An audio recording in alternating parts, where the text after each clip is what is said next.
Hi, ako si Nay. Gusto ko maging isang certified patatas. So, ayun na nga, may nag-intro na. Day 1 nga pala ni Jowa ngayon at pupunta kami ng flower farm. Pero mag-intro muna ulit ako. Ako si Lai. Gusto maging isang certified patatas. Nagtaksi na nga kami papuntang Sinfong Station and ayan na nga, inulan na nga kami. Pagdating namin, lalong lumakas yung ulan. Buti na lang may tagayakap na ako ngayon.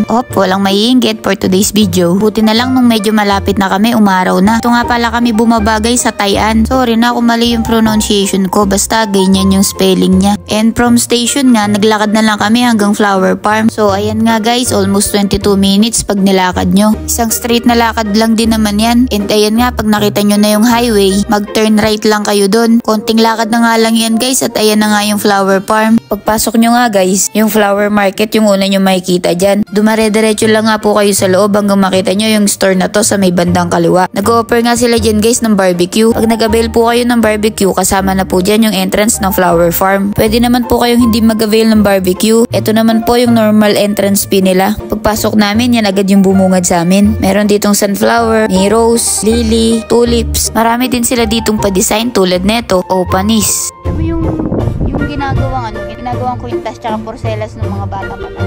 Bata pa rin lang. Red! So violet!